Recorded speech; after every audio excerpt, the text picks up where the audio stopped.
जय जगन्नाथ सांग मैंने ओडिया सुख संसार चैनल को आपण समस्त को बहुत बहुत स्वागत। मिच्छा राशि आपण जीवन में दुखटा केबे दूर हम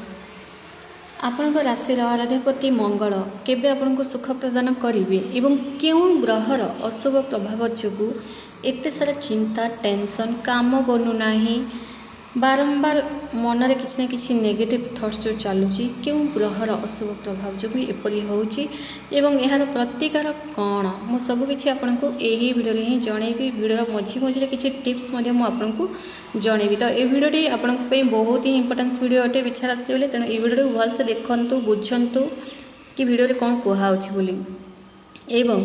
आपण राशि रे वर्तमान अढ़ाई शनि प्रभाव चली तो शनिदेव स्थिति अनुसार कौन रही आपण देखु बिछा राशि बोले गुरु बकरी ही रही 4 सेप्टेम्बर 2023 रु ही जोड़ा कि आपणकर षष्ठ घरे गुरु बकरी रहा कौन हम ना रोग माने जी मेडिसिन खाइले आपण को रोग छाड़ू ना आपन को एमती लगुव कि किसी गुणी गाड़ी करदे आपण काम बना जदि क्या सहित कथा हेले से आप शत्रु बनी जाऊँच बारंबार धार कर्ज ने पड़ू तो ये सब समस्या आपण को लगी कारण षष्ठ घरे गुरु बकरी होगा जो ये सब समस्या देखा दे था। एवं देखंतु इे अढ़ाई शनि प्रभाव चली आपण राशि शनिदेव सुखर घरे विराजित अच्छा अर्थात चतुर्थ घरे शनिदेव रही अढ़ाई शनि प्रभाव पकाउछन्ति से आपण माता आपणकर रिश्ताटा टिके लोकछोप देखा दे पारे। एथिपाई ही घरे अशांति कली झगड़ा लगिबार मुख्य कारण शनिदेव चतुर्थ घरे रहिछन्ति एवं निजर परिवार लोकंकर स्वास्थ्य को नहीं आपणकर टेंशन देखा दे पारे। परिवार पई ही धान दपड़ काम घर लोकों को जिते जहाँ करें कली झगड़ा लोकझोप अशांति आमपाई कौन कलु ये सब कथा आपन को शुणा पड़ पारे कारण चतुर्थ घर रही शनिदेव अढ़ाई शनि नेगेटिव प्रभाव पकाउछन्ति किंतु चिंता करंतुनी मु आपन को किछि टिप्स एमिति किछि प्रतिकार कहिबी जोड़ा कि आपन जदि गोटे नियम मानिक से प्रतिकार करेंगे हुए तो राताराति आपण भाग्य बदली जाई पारे कारण किछि ग्रह गुड़ाकर माने अशुभ प्रभाव क्यों ग्रह दौरान ताहा जानी जदि सही ग्रह को शांत करने जदि किसी प्रतिकार करेंगे तेबे जाई आपण जीवन में सफलता प्राप्ति करेंगे एवं किसी टिप्स फॉलो करने को पड़ो। से टिप्सटी है बिछा राशि वाले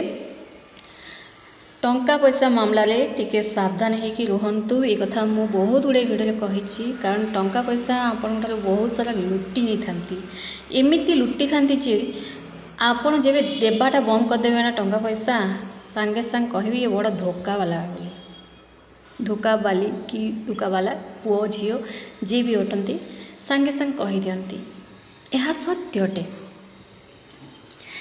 तो से बिछा राशि बेले आपण टंका पैसा मामला रे टिके जागृत हो रहा उचित एवं दुई नौकार गोड़ देवाटा टिके सावधान कहार इमोशनल कथार फसीजा कहीं जदि साहाय्य मागुंट तो किसी न बुझी विचारे सांगे सांगे साहाय्य करवा ये सब कौटि ना कौटि आपण को विपद में पकई दी थाए एवं ताहा जेमिति हेले घरे जना ही पड़ी थाए आपण जिते चेष्टा करती लुके मु जहाँ भी साहाय्य करी कि घरे जना पड़ी ही जाए आपण राशि ताहा थाए एवं से जिते विलंब हेले होना जना पड़ जाए और घरे अशांति होबार गोटे मुख्य कारण एवं केतबेले अशांति देखा देता ना केतबेले सब कथाटा बाहरी थाए ना जितेबाला शनि 7.5 कि अढ़ाई शनि प्रभाव जो चली थे से समय वर्तमान आपंकर राशि अढ़ाई शनि प्रभाव जो घरे अशांति कली झगड़ा लोकझोप ये सब देखा एवं निज आखपाख पड़ोशी रिश्ताटा भल रखा चेष्टा करूँ जदि दुई जन कहीं कली झगड़ा होती तो से मझे किसी भी कहतुनी कारण आंगुठी आपण आड़ को उठे पारती तेणु टिके जागृत बिछा राशि वाले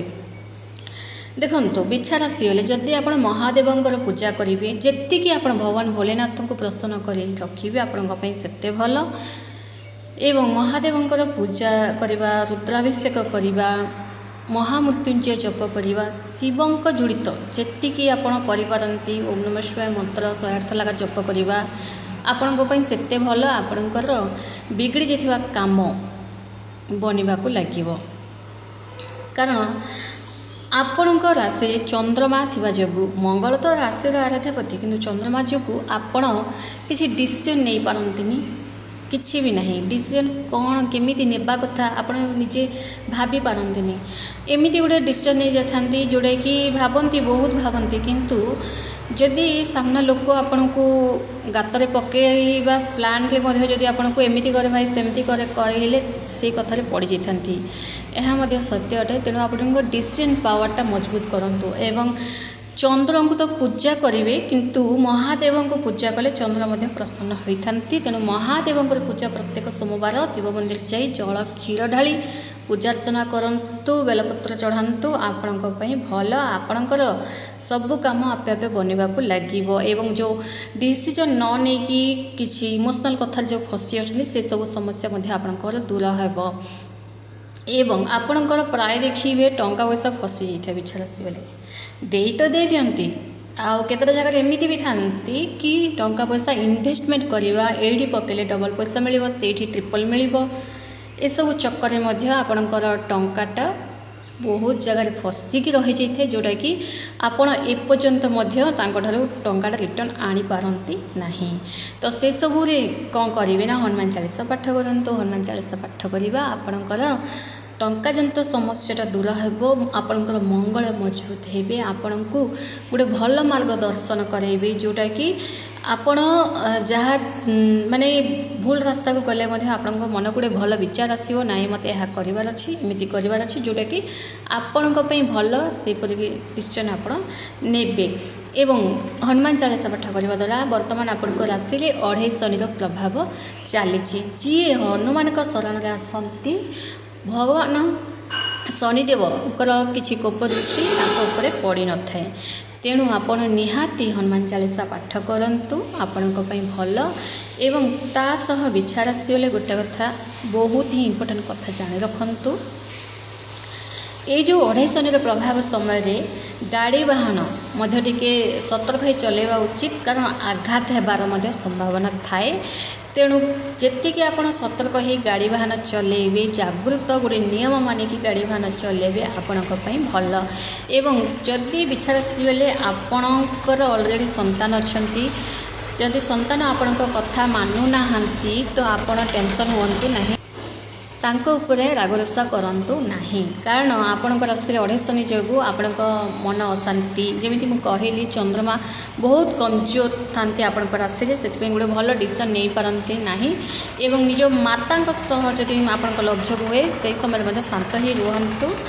ଏବଂ ଯେମିତି ମୁଁ ପ୍ରତିକାର କହିଲି ସେ ଅନୁସାରେ କରିଚାଲନ୍ତୁ, ଆପଣଙ୍କ ପାଇଁ ଭଲ। ଧନ୍ୟବାଦ।